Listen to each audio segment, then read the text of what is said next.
হাফেজ শব্দের বাংলা অর্থ কি? হেফাজতকারী বা মুখস্থকারী। আলেম শব্দের বাংলা অর্থ কি? জ্ঞানী বা বিদ্বান। মাওলানা শব্দের বাংলা অর্থ কি? ধর্মীয় নেতা বা অভিভাবক। মুফতি শব্দের বাংলা অর্থ কি? ধর্মীয় আইন বিশেষজ্ঞ। শয়তান সবচেয়ে বেশি কাকে ভয় পেতেন? হযরত উমর রাদিয়াল্লাহু। হাদিসে কাকে সর্বশ্রেষ্ঠ মানুষ বলা হয়েছে? যে কোরআন শেখে ও অন্যকে শেখায়।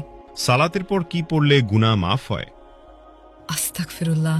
হযরত মুহাম্মদ সাল্লাল্লাহু আলাইহি সাল্লামের সাথে সর্বপ্রথম কোন প্রাণী কথা বলেছিল? উট। নফল শব্দের অর্থ কি? ঐচ্ছিক ইবাদত। রাসূল শব্দের অর্থ কি? আল্লাহর প্রেরিত দূত।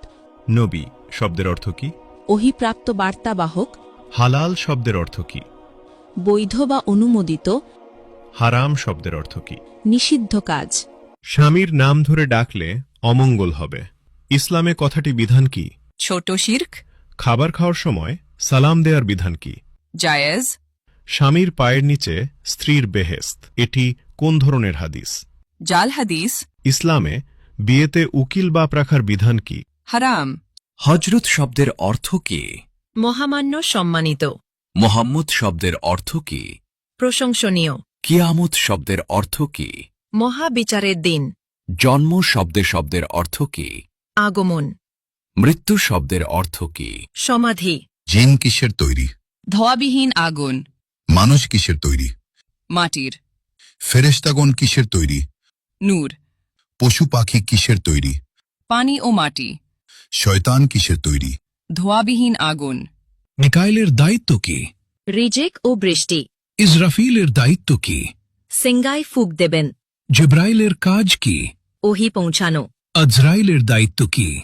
মৃত্যু দেওয়া। কিয়ামতের দিন সিঙ্গায় কয়বার ফুঁক দেওয়া হবে? 2 বার। হজরত সুলাইমান আলাইহিসসালামের কতজন সন্তান ছিল? 1 জন। হজরত দাউদ আলাইহিসসালামের কতজন সন্তান ছিল? 19 জন। হজরত মুহাম্মদ সাল্লাল্লাহু আলাইহি সাল্লাম এর কতজন সন্তান ছিল? 7 জন। 3 পুত্র 4 কন্যা। কোন নবী এখনো জীবিত আছেন? হযরত ঈসা আলাইহি ওয়াসাল্লাম। হজরত মুহাম্মদ সাল্লাল্লাহু আলাইহি ওয়াসাল্লামের নিজ হাতে তৈরি মসজিদ কোনটি? মসজিদুল কুবা। কোন নবী সবচেয়ে বেশি দিন জীবিত ছিলেন? হযরত আদম আলাইহি ওয়াসাল্লাম। পবিত্র কুরআনের প্রথম শব্দ কোনটি? ইকরা। কোন নবীর নাম আল্লাহ নিজেই রেখেছেন? হযরত ঈসা আলাইহি ওয়াসাল্লাম। হজরত মুহাম্মদ সাল্লাল্লাহু আলাইহি ওয়াসাল্লামের জন্ম কত খ্রিস্টাব্দে? 570 খ্রিস্টাব্দে। হজরত মুহাম্মদ সাল্লাল্লাহু আলাইহি ওয়াসাল্লামের জন্মস্থান কোথায়? মক্কা নগরীতে। হজরত মুহাম্মদ সাল্লাল্লাহু আলাইহি ওয়াসাল্লাম কোন বংশের জন্মগ্রহণ করেন? কুরাইশ বংশে। হজরত মুহাম্মদ সাল্লাল্লাহু আলাইহি ওয়াসাল্লামের মৃত্যু হয় কত খ্রিস্টাব্দে? 632 খ্রিস্টাব্দে।